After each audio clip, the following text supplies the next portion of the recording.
शिरीन ने व्यंग्यपूर्वक तरीके से मुस्कुराते हुए कहा, अगर मैं अपने आरोपों को कुछ सबूतों के साथ साबित कर सकूं, तो आप क्या करेंगे? सबको लगता था कि शिरीन एक छोटी और बहुत भोली बच्ची है, मगर क्या वो भूदेव सिंह को चुनौती दे रही थी?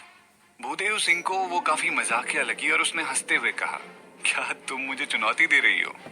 मैं ऐसा पाप कैसे कर सकती हूँ राजकुमार? मैं तो बस चाहती हूँ कि इस नकली संत की सच्चाई सबके सामने आ जाए। शिरीन ने शांति से उत्तर दिया।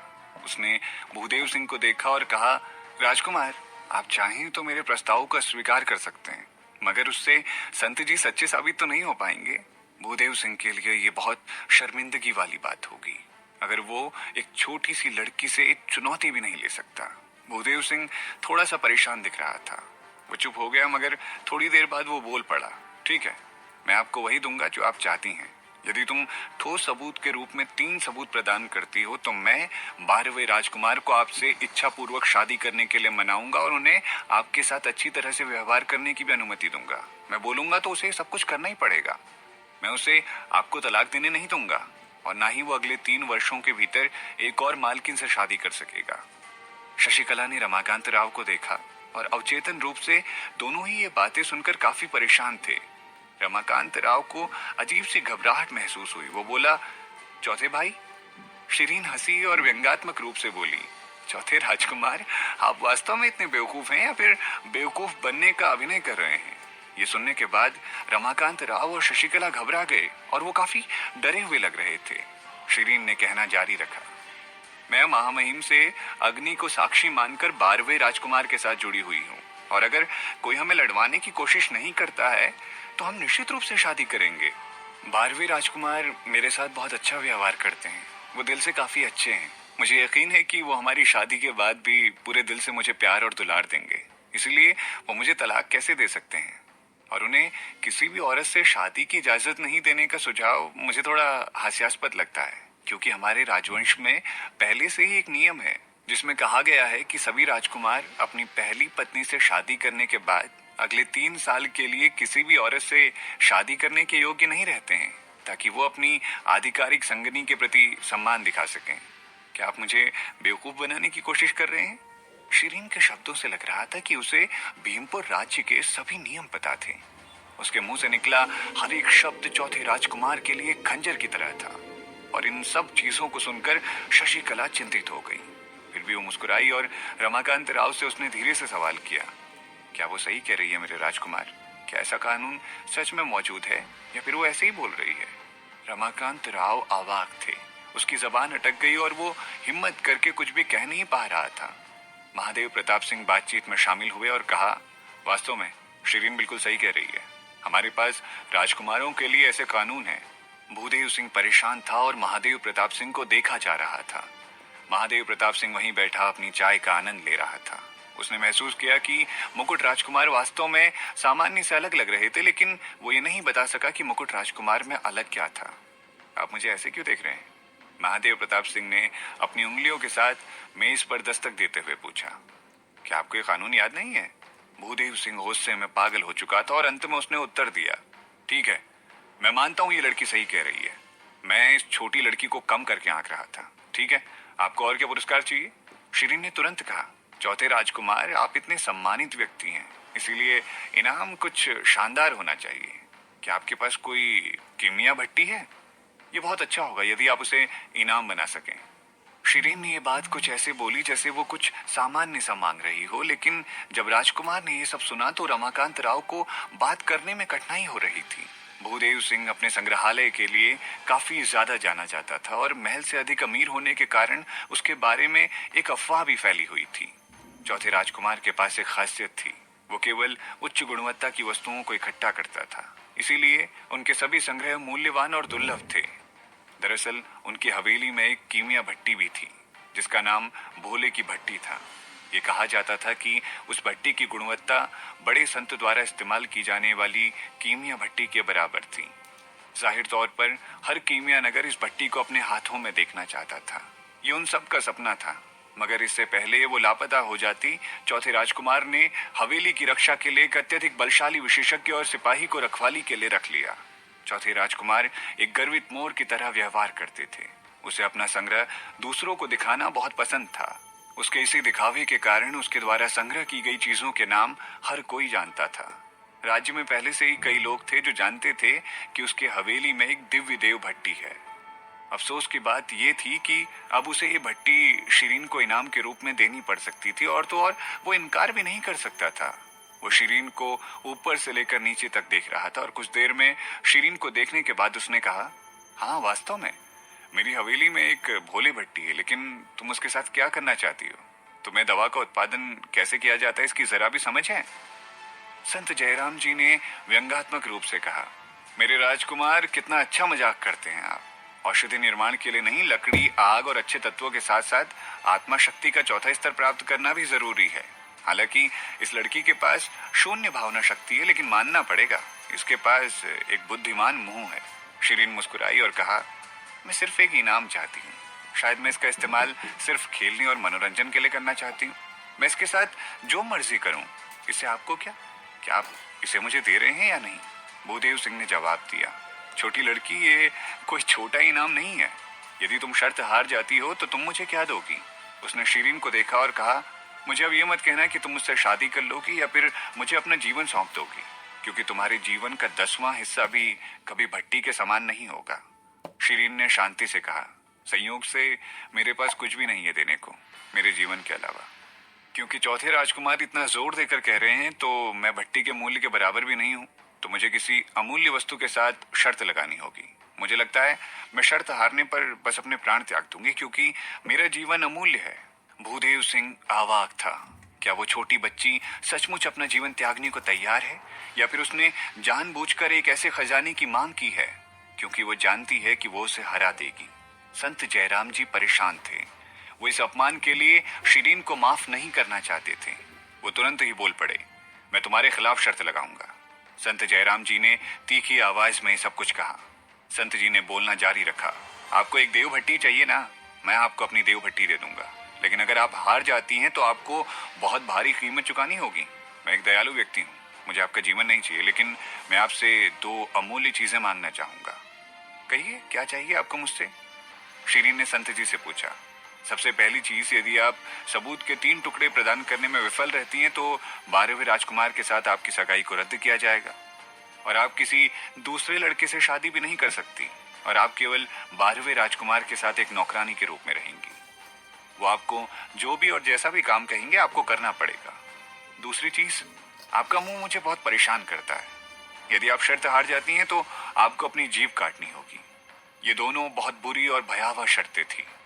श्याम सिंह ने अचानक से कहा, संत जी, वो सिर्फ एक बच्ची है। आपको इस बात की परवाह नहीं होनी चाहिए कि उसने आपको क्या कहा है? संत जयराम जी ने अहंकार पूर्वक उत्तर दिया, एक संत अपमानित कैसे महसूस कर सकता है?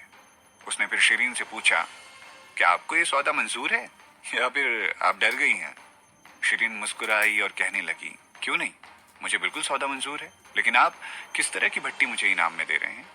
संत जयराम जी ने अपनी थैली में से एक देव भट्टी की तस्वीर निकाली और कहा, यह है आपका मूल्य इनाम।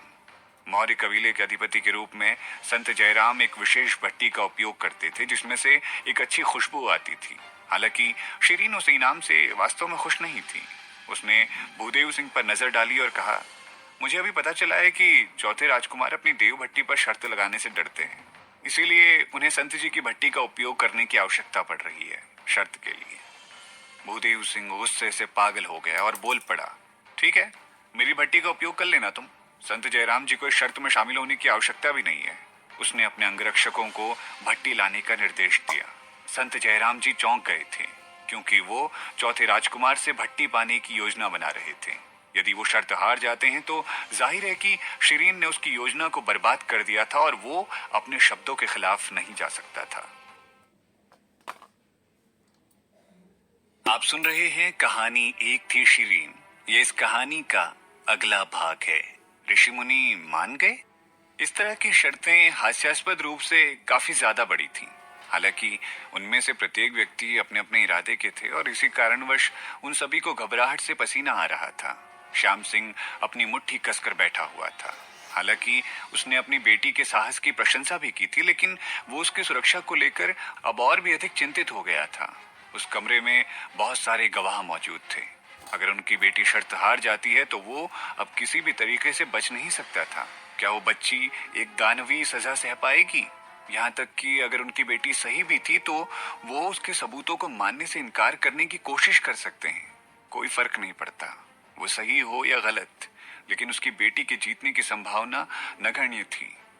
वो इतना घबरा गया था कि पसीने की बूंदें उसके सर से टपक रही थी।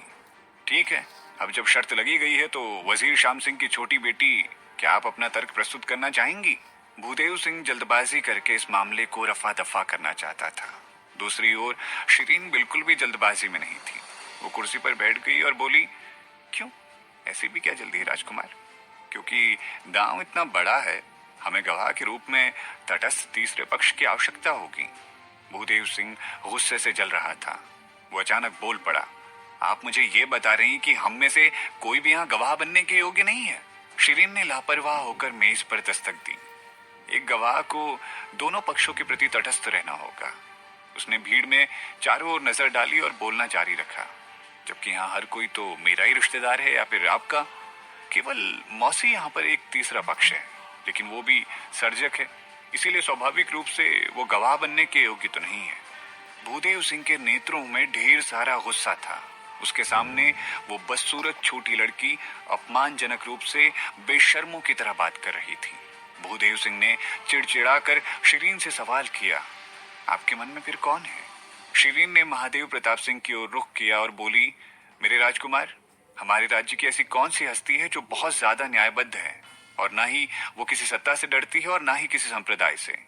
महादेव प्रताप सिंह ने उस पर एक नजर डाली और लगभग बिना सोचे समझे जवाब दिया, ऋषि व्यास साहू। और ऋषि भगवान दास इन मानदंडों पर पूरी तरह से खरे उतरते हैं। भूदेव सिंह अचानक बोल पड़ा, क्या आप सचमुच में ये सोचते हैं कि आकाशीय परास्नातक हासिल दो महान ऋषि आपके अनुरोध को इतनी आसानी से स्वीकार कर लेंगे?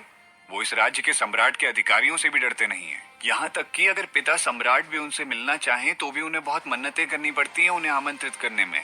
ऐसे उच्च कोटि के ऋषि मुनि इस तरह के तुच्छ मामलों के गवाह बनने के लिए सहमत कैसे हो सकते हैं? महादेव प्रताप सिंह ने शांति से जवाब दिया, मैं ऋषि मुनि व्यास साहू जी को आमंत्रित करने की कोशिश तो कर ही सकता हूँ। महादेव प्रताप सिंह ने तुरंत ही अपने नौकर को दस्तावेज दिए और उसने उस दस्तावेजों के साथ कुछ निर्देश भी दिए। वो नौकर तेजी से वहां से निकल गया। हर किसी ने आश्चर्यचकित होकर अपनी आंखें चौड़ी कर ली। भीमपुर राज्य के सबसे रहस्यमयी और सबसे मजबूत चरित्र कोई और नहीं बल्कि यही दो ऋषिवर थे। उन्हें कभी कभार ही जनता के बीच देखा गया था, लेकिन उन्हें जितनी बार भी जनता के बीच देखा गया था, उन्हें उतनी बार जनता के दिलों में खली बली मचाते हुए देखा गया था। दोनों ने कभी भी राज्य की राजनीति की परवाह नहीं की। पहले आकाशी ऋषि भगवान दास सम्राटों की कमी की निगरानी करने और देवताओं के मानवता को संदेश देने के प्रभारी थे। ऐसी कोई खबर नहीं थी जो उनसे बच सके। पहले आकाशी ऋषि भगवान दास सितारों के संकेत, सामंजस्य, भाग्य, बारिश को बुलाने और बुराई से छुटकारा पाने के भी प्रभारी थे, बिल्कुल एक प्रधानमंत्री के समान। दूसरे आकाशी ऋषि व्यास साहू, उनके पास अपना एक गुप्त स्थान था। किसी को नहीं पता था वो कहां से आते हैं और कहां को चले जाते हैं। दूसरी ओर पहले आकाशी ऋषि भगवान दास अपनी अमर कुटिया में रहते थे और कभी भी आसानी से बाहर नहीं आते थे। किसी भी आम व्यक्ति को उनसे मिल पाना लगभग असंभव लगता था, क्योंकि उनसे मिलने की राह बहुत ज्यादा कठिन थी। श्याम सिंह ने महल में लंबे समय तक काम किया था, लेकिन उसने भी केवल एक ही बार आकाशी ऋषि भगवान दास को देखा था। लेकिन उसने ऋषिवर को काफी दूर से देखा था और इसी कारणवश श्याम सिंह भी उनके साथ अपनी जान पहचान नहीं बना सका था, क्योंकि ऋषिवर अपनी कुटिया से बाहर निकलते वक्त हमेशा एक मुखौटा पहने रखते थे। दूसरे आकाशी ऋषि व्यास साहू को श्याम सिंह 2 बार मिलने में कामयाब हुआ। यद्यपि इस बार भी उसने उन्हें दूर से ही देखा था। उसने उन्हें तब देखा था जब वो एक समारोह के चलते राज्य की जनता को आशीर्वाद देने आए थे। श्याम सिंह दूर खड़ा था जब वो वहां थे। दोनों ही आकाशी ऋषियों ने कभी सरकार में किसी के साथ सामाजिक संबंध नहीं बनाए। यहाँ तक कि अगर सम्राट उनसे मिलना चाहें तो भी उन्हें उनसे कृपया कहने की आवश्यकता पड़ती थी।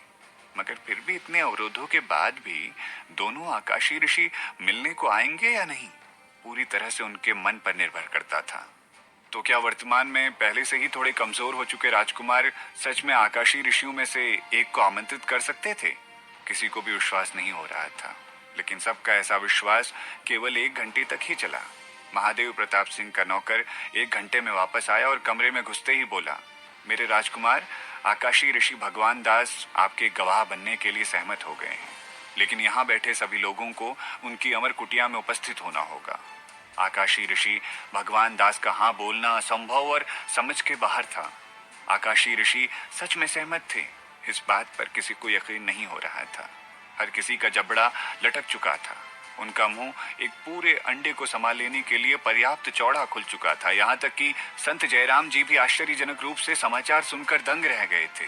भूदेव सिंह को कुछ भी कहने से पहले अपनी सांस पकड़नी पड़ी। मुझे लगता है कि बड़े भाई हाल ही में ऋषिवर के काफी करीब आ गए हैं। आप दोनों कुछ दिन पहले उस नीलामी घर में भी एक साथ चाय पी रहे थे। महादेव प्रताप सिंह ने बेसब्री से जवाब दिया। आप बहुत ज्यादा सोच रहे हैं छोटे भाई। शिरीन के दिमाग में हलचल हुई और उसे समझ आया कि वो ऋषि भगवान दास थे जो कि महादेव प्रताप सिंह के साथ उस दिन नीलामी घर में उनके निजी कमरे में चाय पी रहे थे। वो आदमी वास्तव में एक रहस्य था। उन्होंने पूरे समय अपना चेहरा तक नहीं दिखाया। तथ्य ये है कि वो महादेव प्रताप सिंह के साथ चाय पी रहे थे, तो क्या इसका मतलब ये है कि वो इस बात से सहमत हैं कि महादेव प्रताप सिंह ही गद्दी के बेहतर उत्तराधिकारी हैं? शिरीन ने जितना सोचा था, महादेव प्रताप सिंह तो उससे ज्यादा प्रभावशाली व्यक्ति निकले। स्वाभाविक रूप से वजीर श्याम सिंह और सभी पुराने सरकारी अधिकारियों की यह खबर सुनकर हालत खराब हो गई थी। वो परेशान सा महसूस कर रहे थे। अमर कुटिया एक साधारण सी कुटिया थी जिसकी नींव सुरुचिपूर्ण और सरल तरीके से रखी गई थी। उसके साथ वाली पहली कुटिया का उपयोग आम जनता को प्रवचन देने के लिए होता था। इसके साथ ही दूसरी कुटिया प्रतिभाशाली व्यक्तियों के लिए थी, जहां ऋषिवर उनसे खुद आकर मिलते थे, जबकि तीसरी और आखिरी कुटिया ऋषि जी के सोने, खाने और पीने के लिए इस्तेमाल होती थी। तीसरी कुटिया के अंदर एक सादी लकड़ी से बना मेज था। अफवाह ये थी कि ऋषिवर कभी कभार अपना ध्यान लगाने के लिए भी यहाँ आते थे। इस सबसे यही मतलब है कि ये उनकी व्यक्तिगत जगह थी। उनकी अनुमति के बिना किसी को भी इस स्थान में प्रवेश करने की अनुमति नहीं थी। पहले जो स्थान काफी शांत था, अब वो भीड़ की हलचल से भर गया था। वह अभूतपूर्व रूप से बहुत बड़ी भीड़ थी। भूदेव सिंह, रमाकांत राव, संत जयराम जी और वजीर श्याम सिंह के परिवार के सभी रिश्तेदार एक साथ वहां पहुंच चुके थे। महादेव प्रताप सिंह ने अपनी उतारी हुई चीजों को डाल लिया और 8वें राजकुमार भीम सिंह और यहाँ तक कि सम्राट के साथ वहां पहुंच गए। सम्राट 2 सबसे प्रसिद्ध शाही चिकित्सकों को अपने साथ लाया था, जो दुनिया भर की सभी खुफिया जानकारी एकत्र करने के लिए जिम्मेदार जाने जाते थे। दोनों शाही चिकित्सकों से सम्राट ने उन्हें साथ ले जाने का अनुरोध किया था। महादेव प्रताप सिंह के आमंत्रण से कोई भी इनकार नहीं कर पाया और इसी कारणवश वो इतने कम समय में सभी अनुरोधित आंकड़े आमंत्रित करने में कामयाब रहे थे। कहने की जरूरत नहीं है कि सम्राट जल्दबाजी में आए थे। अफवाह ये थी कि सम्राट श्री मुकुल चंद के घर पर एक हादसे की गुप्त रूप से जांच कर रहे थे। जैसा कि उन्होंने खबर सुनी, वो तुरंत ही ऋषिवर की कुटिया के लिए जल्दबाजी में रवाना हो गए। कुटिया में भीड़ थी, इसीलिए ऋषिवर के शिष्यों को लगातार कुर्सियों को जोड़ना पड़ रहा था। इससे पहले कि सभी मेहमानों को एक कुर्सी मिल सके, वो आराम नहीं कर सकते थे। सम्राट के पास हर जगह अपने फैलाए हुए गुप्तचर थे और इसीलिए वो कोई भी जानकारी जुटाने में असाधारण रूप से कुशल थे। वो पहले से ही जानता था कि शिरीन और मौर्य संत यानी कि संत जयराम जी के बीच ये शर्त लगी थी। अब सम्राट ने अपना ध्यान शिरीन पर केंद्रित कर दिया था और वो इस शर्त की वजह को समझने की कोशिश कर रहा था। हालांकि उसकी शादी उसके बेटे से होने वाली थी, लेकिन वो शिरीन से कभी मिला नहीं था। उसने केवल अपने गुप्तचरों से उसके बारे में सुना था कि वो अक्षम और कुरूप है। उसने ये भी सुना था कि वो अजनबियों से मिलने से डरती है और जब वो उनसे मिलती है तो वो हकलाने लगती थी और मूर्ख लगती थी। वो हर तरफ से बेकार ही थी। जब उसने शिरीन के बारे में ये सब सुना तो उसे दोषी सा महसूस हुआ कि एक सुंदर और सुशील कुमकुम देवी ने एक दोषपूर्ण बेटी को जन्म दिया था। उन्हें अपने 12वें राजकुमार के लिए भी थोड़ा पश्चाताप महसूस हुआ। उन्होंने पहले ही शिरीन को बदसूरत, कर्तव्यनिष्ठा और मूल्यहीन समझ लिया था, लेकिन जब उन्हें बताया गया कि वो संत जयराम जी के साथ शर्त लगा रही है, तो वो काफी बेबाकी से तर्क वितर्क भी कर रही है, तो वो एकदम चौंक गया और हैरान रह गया। अब जब उन्होंने स्वयं शिरीन की विशेषताओं को देख लिया था तो उन्होंने उसे एक पल के लिए गौर से देखा, फिर श्री मुकुल जी को गुस्से भरी नजरों से घूरा। उनके द्वारा प्रदान की गई जानकारी बेतुकी और गलत थी। वो लड़की किसी रूप से नर्म और शालीन लगती है। शिरीन चुपचाप बैठी हुई थी। उसके चेहरे पर कोई चिंता नहीं थी। वो इतनी शांत थी मानो वो चाय के लिए यहाँ आई हो। वो अपनी नीलम अंगूठी के साथ खेल रही थी। अंगूठी उसकी उंगलियों पर घूम रही थी। क्या वो इंतजार करके ऊब चुकी थी